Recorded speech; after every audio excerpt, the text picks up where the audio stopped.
సంవత్సరం నుంచి ఒకే subscribe note వేస్తున్నామనేమోరా audience subscribe చేయడం మానేశారు. అంతేకాదురా చాలా మంది లైక్ షేర్ కమెంట్ కూడా చేయట్లేదు.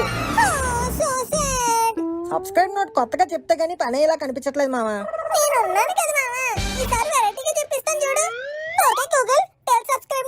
మా ఫన్మోజీ ఫ్యాక్ట్స్ ఛానల్ మీ ఐపీ పుడే సబ్స్క్రైబ్ చేసుకుని పక్కనే అన్న గంటని గంటగా కొట్టాలి. ఇప్పుడే ఈ వీడియోని లైక్ అండ్ షేర్ చేసి మన ఫన్మోజీ ఫ్యాక్ట్స్ ఛానల్ ని సబ్స్క్రైబ్ చేసుకోండి. చెప్పింది చాలు రా, ఇంకా వీడియో వేయి. జై చిరంజీవా జగదేక వీర అసహాయ సూర అంజని కుమార. జై చిరంజీవా. అమ్మా, చిరంజీవి అంటే చావులేని వాళ్ళని అర్థం కదా? అవునరా, చూడడానికి తెంగరోడ్లా ఉంటావు కానీ బాగానే నాలెడ్జ్ ఉంది. అందుకే కదమ్మా మొన్న స్టేట్ ఫస్ట్ ర్యాంక్ వచ్చింది.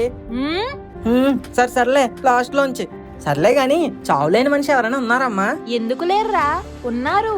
మన పురాణాల ప్రకారం 7 చిరంజీవులు ఉన్నారు. అశ్వత్థామా బలిర్వ్యాసో హనుమాంశ్చ విభీషణః కృపః పరశురామశ్చ సప్తైతే చిరజీవినః సప్తైతాన్ సంస్మరేన్నిత్యం మార్కండేయమధాష్టమం జీవేద్వర్షశతం సోపి సర్వవ్యాధి వివర్జితః. అనగా అశ్వత్థామ, బలిచక్రవర్తి, వ్యాసుడు, హనుమంతుడు, విభీషణుడు, కృపాచార్యుడు, పరశురాముడు 7 చిరంజీవులు. వీరికి చావు లేదు, ఇప్పటికీ ఇంకా బ్రతికే ఉన్నారు. ఈ కలియుగంలో మనతో పాటు జీవిస్తున్నారు. ఇంకా బతికే ఉన్నారా? ఉంటే వాళ్ళు ఎక్కడున్నారు? అసలు వాళ్ళు చిరంజీవులు ఎలాగయ్యారో కొంచెం చెప్పమ్మా. అబ్బబ్బా, చెప్తా ఉండరా, అన్నిటికీ తొందరే. ఇదిగో భరత్ బాబు, ఆ లోగో వేసుకో అమ్మా.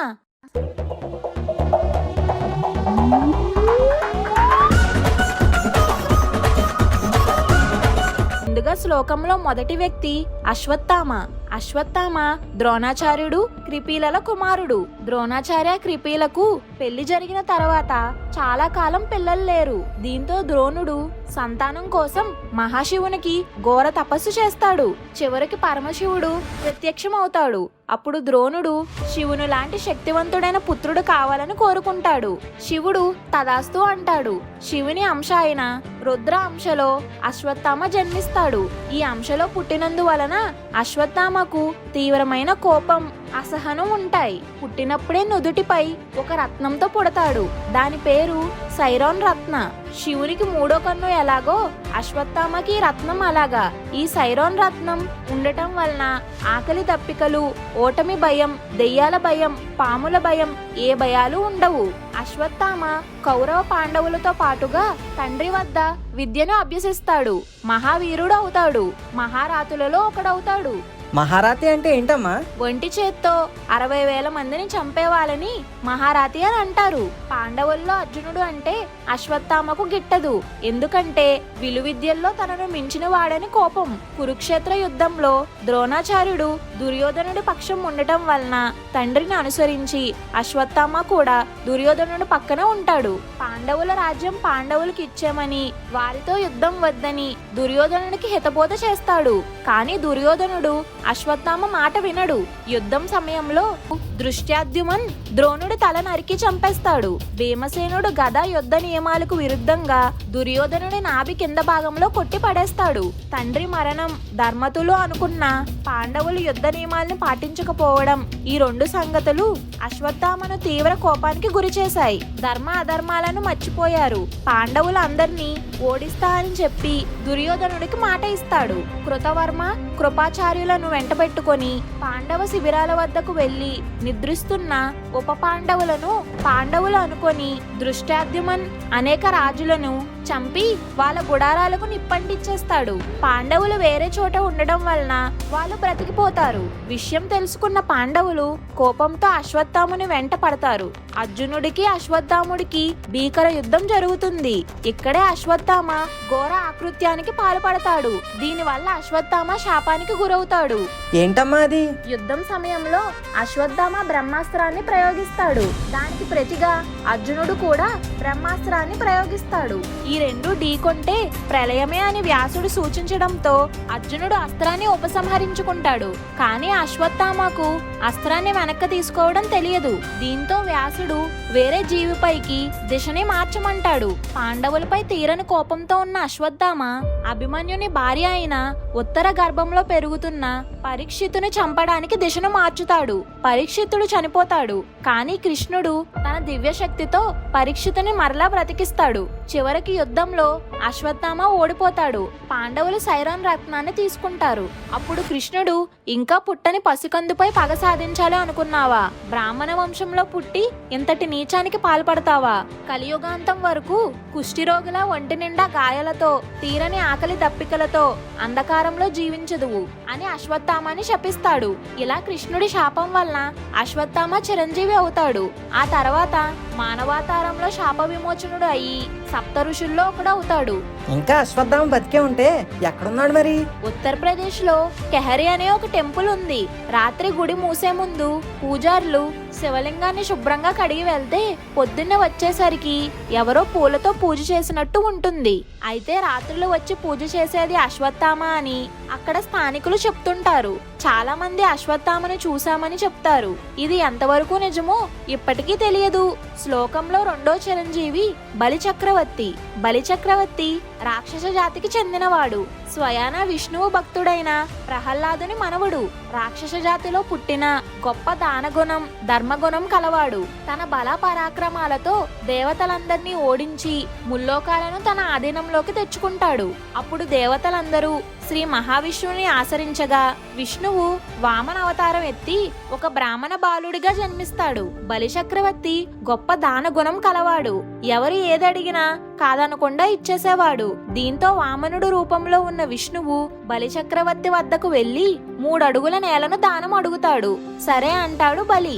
అప్పుడు వామనుడు ఒక్కసారిగా పెద్ద రూపం దాల్చి 1 అడుగుతో ఆకాశాన్ని, మరో అడుగుతో నేలను, 3వ అడుగుని ఎక్కడ పెట్టాలి అని బలిచక్రవర్తిని అడుగుతాడు. అప్పుడు తనను దానం అడిగింది సాక్షాత్తు ఆ మహావిష్ణువే అని బలికి అర్థమవుతుంది. 3వ అడుగు తన శిరస్సుపై పెట్టమని బలి తల వంచుకుంటాడు. అప్పుడు విష్ణువు బలి శిరస్సుపై కాలు ఉంచి పాతాళానికి పడవేస్తాడు. బలిచక్రవర్తి ధర్మగుణానికి మెచ్చి చిరకాలం చిరంజీవిగా జీవించమని, పాతాళంలో ఉండే నీకు ద్వారపాలకుడుగా నేను ఉంటానని వరమిస్తాడు ఆ మహావిష్ణువు. ఇక 3వ చిరంజీవి వ్యాసుడు. వ్యాసుడి తల్లిదండ్రులు పరసార మహర్షి. మహాభారత, భాగవత, అష్టదశ పురాణాలను రచిస్తాడు. అంబిక, అంబలికలకు వీర్యదానం చేస్తాడు. గాంధారికి 9 కుమారులు పుడతారని వరమిస్తాడు.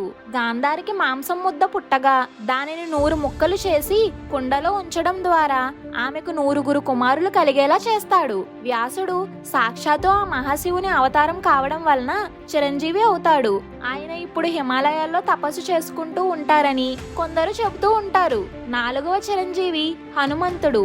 రామాయణంలో రాముడికి నమ్మిన బంటుగా ఉంటాడు. హనుమంతుడు ఆయన చిన్నప్పుడు ఆకాశం ఎర్రగా నిగనిగలాడుతున్న సూర్యుడిని చూసి పండు అనుకొని తినడానికి రివ్వున ఎగురుకుంటూ వెళ్తాడు. దారిలో ఐరావతం కనిపిస్తే అది కూడా తినే పదార్థమే అనుకొని మింగేస్తాడు.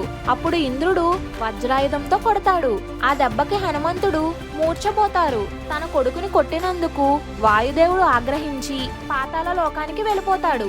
గాలి వీయక లోకాలన్నీ తల్లడిల్లిపోతాయి. దేవతలందరూ వచ్చి ఆంజనేయుడికి అనేక వరాలు ఇచ్చి వాయుదేవుణ్ణి శాంతింపచేస్తారు. తరువాత అంజనీ పుత్రుడు సూర్యుని దగ్గర విద్యాభ్యాసం చేసి గొప్ప పరాక్రమవంతుడు అవుతాడు.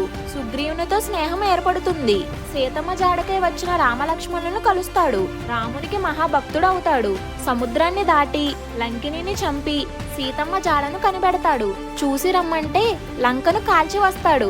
రామకార్యానికి ఎంతగా సహకరించిన హనుమంతుణ్ణి చిరంజీవి అవుతావని రాముడు దీవిస్తాడు. త్రేతాయుగంలో రాముడితో పాటు నడిచిన హనుమంతుడు ద్వాపర యుగంలో అర్జునుడి రథంపై జెండాపై ఉంటాడు. తమిళనాడులోని రామేశ్వరం వద్ద గంధమదన పర్వతాల్లో ఉంటారని కొందరు అంటుంటారు. హనుమంతుడికి సంబంధించి ఇంకో కథనం కూడా ప్రచారంలో ఉంది.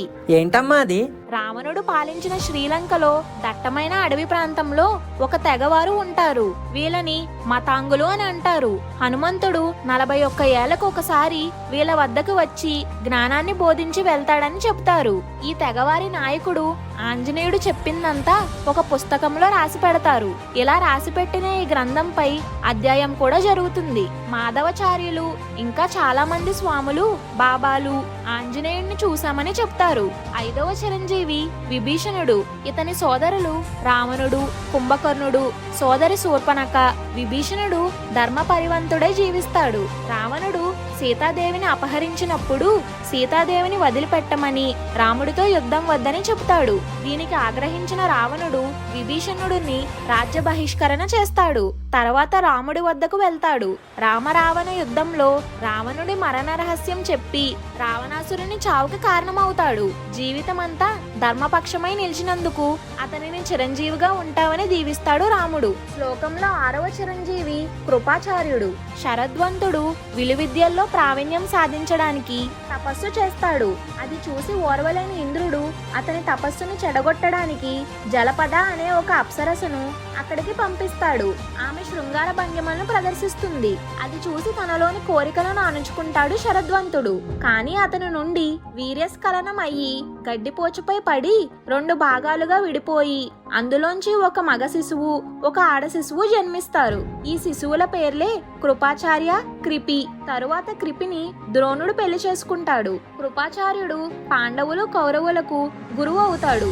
అతని సత్య ప్రవర్తనకు మెచ్చిన కృష్ణుడు అతనికి చిరంజీవత్వాన్ని ప్రసాదిస్తాడు. రాబోయే కాలంలో కృపాచార్యుడు సప్త ఋషుల్లో ఒకడవుతాడని పురాణాలలో లిఖించబడింది. 7వ చిరంజీవి పరశురాముడు. మహావిష్ణువు యొక్క 6వ అవతారమే పరశురామ అవతారం. జమదగ్ని, రేణుకల పుత్రుడే ఈ పరశురాముడు. గొడ్డలిని పరశు అని అంటారు. దానిని ఆయుధంగా ధరించడం వలన పరశురాముడు అయ్యాడు. పరశురాముడు ఆశ్రమంలో లేనప్పుడు జమదగ్నిని కొట్టి గోవును తీసుకువెళ్తారు కర్తవీర్యజనులు. తరువాత కర్తవీర్యార్జునుని చంపుతాడు పరశురాముడు. ఆ తరువాత కర్తవీర్యార్జునుడి కొడుకులు సైన్యంతో దాడి చేసి జమదగ్నిని చంపుతారు. తండ్రి మరణంతో తీవ్ర ఆగ్రహానికి గురయ్యి క్షత్రియులకి ఎంత పొగరా అని 21 సార్లు భూమి చుట్టూ తిరిగి క్షత్రియుల అందరినీ చంపేస్తాడు. తన తండ్రిని చంపిన కర్తవీర్య అర్జునుడి కొడుకులను కూడా చంపేస్తాడు. పరశురాముడికి చిరంజీవిగా జీవించమని తన తండ్రి జమదగ్ని దీవిస్తారు. ఈ సప్త చిరంజీవులు కలియుగాంతం వరకు జీవించి విష్ణువుని 10వ అవతారం అయిన కల్కి భగవానుడికి తన కార్యం నిర్వహించడంలో సహాయపడతారు. అదిరా 7గురు చిరంజీవుల గురించి. సూపర్ గా చెప్పావమ్మా. ఇది ఫ్రెండ్స్ ఇవాళ వీడియో. మీకు గనుక నచ్చినట్టయితే ఇప్పుడే ఒక లైక్ అండ్ షేర్ చేసి మన ఫన్మోజీ ఫ్యాక్ట్స్ ఛానల్ ని సబ్స్క్రైబ్ చేసుకోండి. అలాగే ఈ టాపిక్ మీద మీ ఒపీనియన్ ఏంటో కింద కామెంట్లో పెట్టి మాకు తెలపండి.